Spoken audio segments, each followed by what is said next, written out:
दोस्तों, आज की कहानी के अंदर एक शादीशुदा महिला है। उस शादीशुदा महिला के किसी पराये मर्द के साथ में संबंध बन जाते हैं।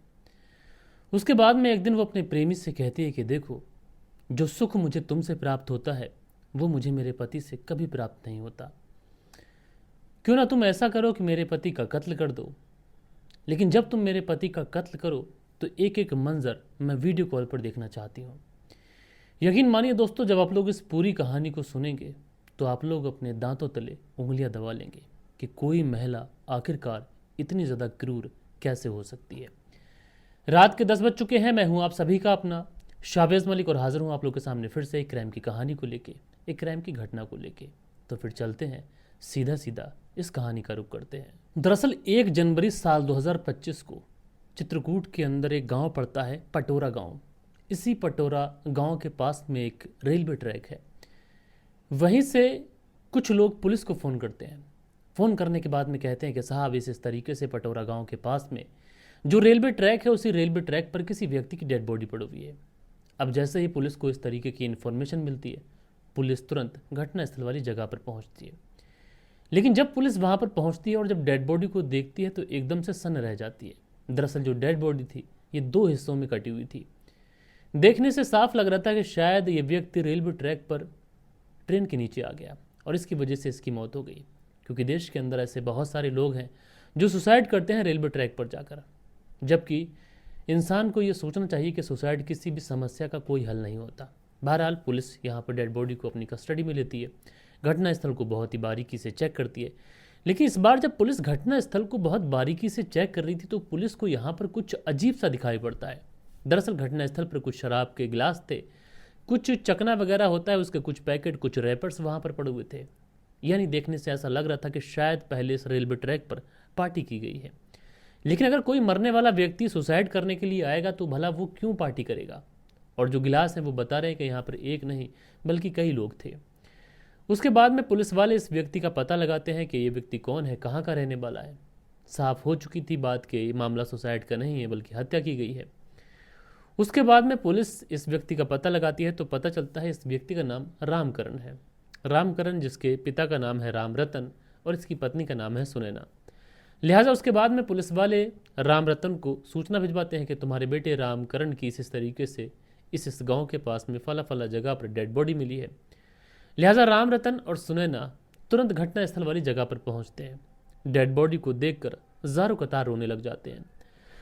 पुलिस डेड बॉडी को अपनी कस्टडी में लेकर पोस्टमार्टम के लिए भेजती है। लेकिन यहाँ पर राम रतन से और सुनैना से पूछताछ करती है, क्या तुम्हें किसी के ऊपर कोई शक है, कोई डाउट है? और अगर किसी के ऊपर कोई शक, कोई डाउट हो तो प्लीज़ हमें बताओ। लेकिन ये लोग पुलिस से कहते हैं कि नहीं साहब, ऐसा तो कुछ भी नहीं है। ना किसी से कोई दुश्मनी है, ना कोई रंजिश है, न किसी से कोई पैसों का लेन देन, न कभी किसी से विवाद हुआ।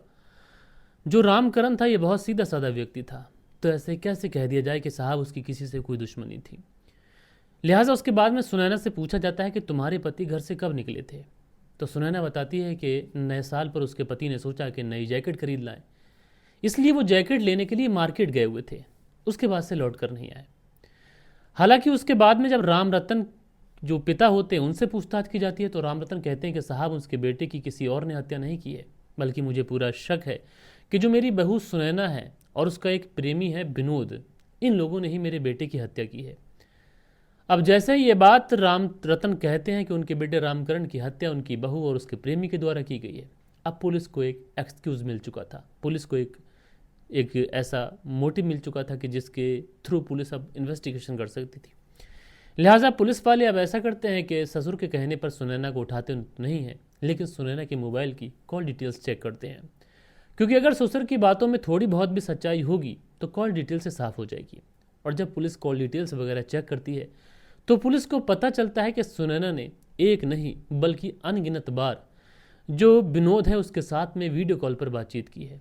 अब जैसे ही ये सारी चीज़ें पुलिस के सामने आती हैं, उसके बाद में पुलिस की जो टीम थी, सुनैना और विनोद, इन दोनों को उठा लेती है।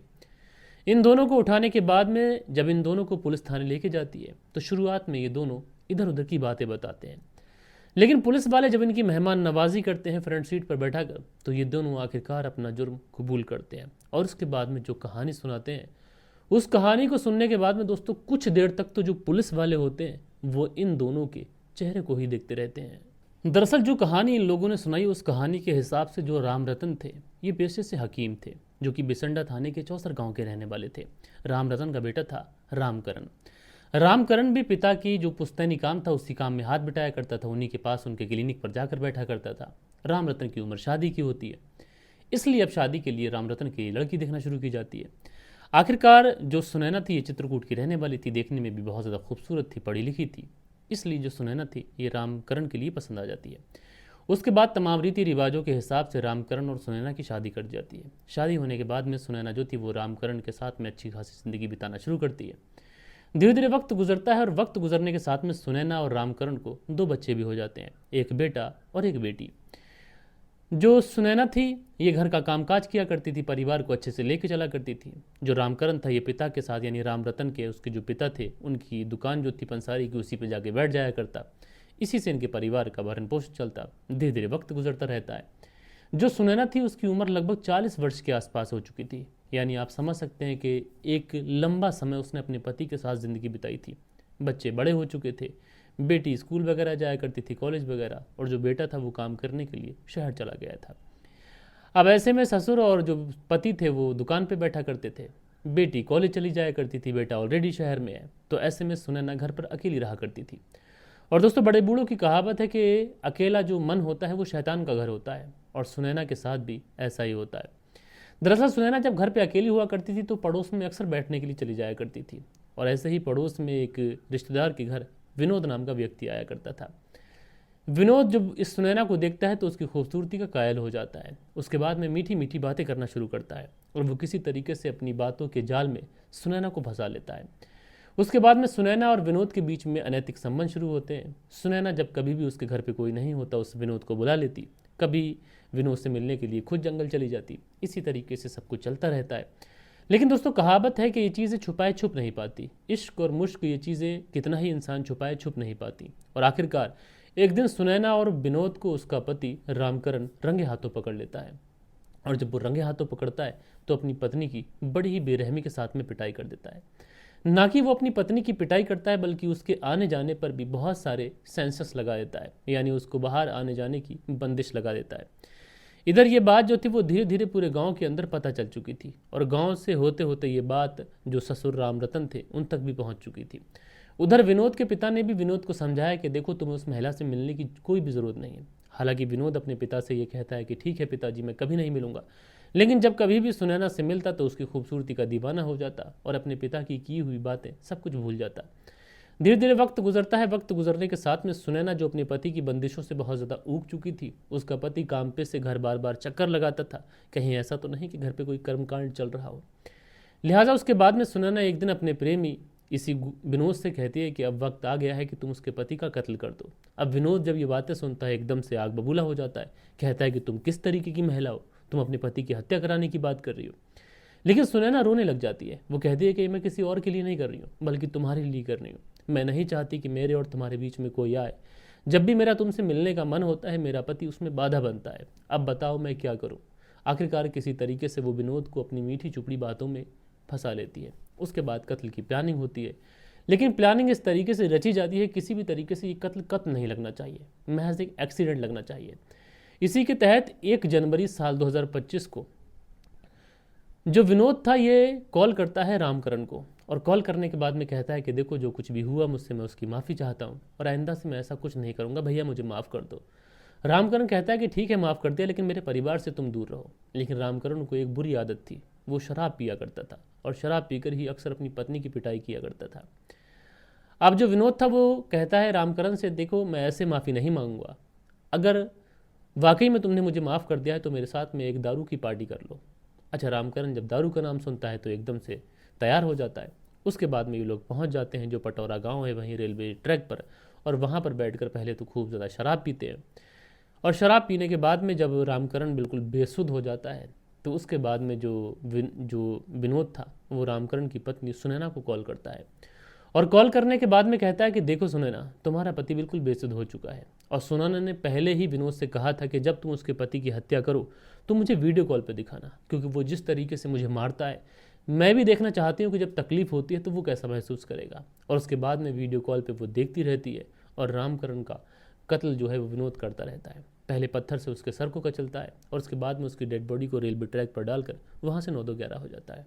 और जैसे ही ट्रेन आती है तो जो डेड बॉडी थी वो 2 पीसों में कट हो जाती है। बहरहाल दोस्तों, पुलिस के सामने जब ये पूरा केस खुलता है तो पुलिस वाले सुनैना के चेहरे को ही देखते हैं कि आखिरकार ये कितनी ज़्यादा क्रूर महिला है जिसने अपने पति के साथ में ऐसा कुछ कर दिया। बहरहाल दोस्तों, आप लोग इस पूरी स्टोरी को किस तरीके से देखते हैं मुझे आप लोग कमेंट्स करके ज़रूर से ज़रूर बताइएगा। बाकी कल के दिन आप लोग के कुछ प्यारे प्यारे कमेंट्स थे, वक्त होता है कि आप लोग के कमेंट्स पढ़ लिए जाएँ। सो दोस्तों, कल के दिन जो आप लोगों के कमेंट्स आए थे इसमें सरफराज सिद्दीकी लिखते हैं, हमारे बस में होता तो हम आपके चैनल को बहुत आगे कर देते, क्योंकि आपकी कोई गलती नहीं है। जैसे अंदाज में आप कहानी बताते हैं ऐसे कोई नहीं बताता। टेंशन नहीं लो, हम होंगे कामयाब एक दिन। और रख हौसला, मंजर भी आएगा, पैसे के पास चलकर समंदर, प्यासा के पास चलकर समंदर भी आएगा। तो सरफराज सिद्दीकी जी बहुत बहुत शुक्रिया हौसले के लिए। फरजाना सिद्दीकी लिखते हैं, कोई भी रिश्ता ज़बरदस्ती निभाया नहीं जा सकता। बहुत अच्छी बात कही, मैं आपकी बात का कायल हूँ, शुक्रिया। हसीबुल अंसारी लिखते हैं, अस्सलाम वालेकुम मेरे छोटे भाई, अल्लाह आपको कामयाबी दे और अच्छी अच्छी बातें बताते हो आप, शुक्रिया। मंसूरी भाईजान लिखते हैं, अस्सलाम वालेकुम मलिक भाई, आपकी सादगी माशाल्लाह लाजवाब है, कहानी सुनाने का अंदाज़ भी बहुत ज़्यादा लाजवाब है, बहुत अच्छा है। फिर भी इस बात का हमको अफसोस रहता है कि आपका चैनल ग्रो नहीं कर रहा है। 2 घंटे में हमने देखा तो महज 63 ही व्यूज़ थे। कोई बात नहीं भाई, होता है। खान अकील लिखते हैं, अस्सलाम वालेकुम शाविज़ भाई, इंशाअल्लाह अर्निंग भी होगी और आपके लिए हम दुआ करते हैं। शुक्रिया मेरे भाई, आप सभी की दुआओं का सिलसिला है कि मैं बना हुआ हूँ। शरियन शर्मा लिखते हैं, आपकी कहानी सुनकर बहुत अच्छा लगता है। शरियन शर्मा जी, हमेशा की तरह आपका बहुत बहुत शुक्रगुजार हूँ। नसीर अहमद लिखते हैं, भाई मैं पूरी कोशिश करता हूँ डेली लाइक और कमेंट्स करने की। जी भाई शुक्रिया। प्रकाश राज लिखते हैं, नमस्कार सर जी, कैसे हैं? तो प्रकाश राज जी मेरे भाई बहुत अच्छा हूँ, ठीक हूँ। रशपाल सिंह है लिखते हैं, वेरी गुड सर। तो रशपाल सिंह जी बहुत बहुत शुक्रिया आपका। धीरज सिंह है लिखते हैं, जय श्री राम मलिक भाई, अब तो हमारी यूट्यूब फैमिली हमारा साथ नहीं दे रही है, क्या ही कर सकते हैं। सरफराज सिद्दीकी हैं लिखते हैं, नाइस स्टोरी भाई। तो सरफराज सिद्दीकी जी शुक्रिया। सरफराज सिद्दीकी लिखते हैं, बेचारी की जान चली गई। कोई बात नहीं भाई, जो इंसान गलत करता है उसको गलत करने से पहले थोड़ा सा सोचना चाहिए ताकि ऐसा कुछ ना हो। समरथ हैं लिखते हैं, नाइस। तो भैया शुक्रिया। राधेश्याम शर्मा लिखते हैं, राधेश्याम शर्मा सिरसी जयपुर राजस्थान से सुनते हैं, हवस की कीमत महंगी होती है, ज़्यादातर जो ज़्यादा देकर हो चुका है। शुक्रिया आपका परवेज़ अहमद। सरफराज सिद्दीकी जी कमेंट्स करते हैं। सुल्त्यागी हैं लिखते हैं, नमस्कार भाई साहब, रेनू सुल्त्यागी शियाना बुलंदशहर से सुनते हैं। सरफराज सिद्दीकी लिखते हैं, भाई एक जौनपुर की स्टोरी है, लड़के लेकर आओ जो दूल्हे को गोली मार दिए थे।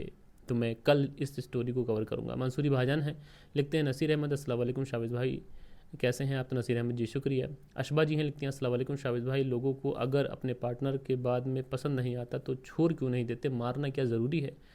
शुक्रिया अशबा जी। सरफराज सिद्दीकी लिखते हैं, जब शादीशुदा थे तो फालतू के चक्कर में पड़ने की ज़रूरत ही क्या थी, अगर पड़ गया था तो फिर शादी कर लेता। शुक्रिया आपका। सचिन चौधरी जी कमेंट्स करते हैं, बहुत बहुत शुक्रिया। सो दोस्तों, कुछ बेहतरीन से कमेंट्स थे जो कल के दिन आप लोगों ने किए थे। आशा करता हूँ कि आज की जो कहानी है ये आप लोग को पसंद आई होगी। कहानी पसंद आई हो तो लाइक और शेयर और कमेंट जरूर करिएगा। मिलता हूँ दोस्तों कल के दिन आप लोगों से किसी और स्टोरी के साथ में। जब तक के लिए अपना ख्याल रखें, देश का ख्याल रखें, परिवार के रिश्तों की अहमियत को समझें। जय हिंद, जय भारत।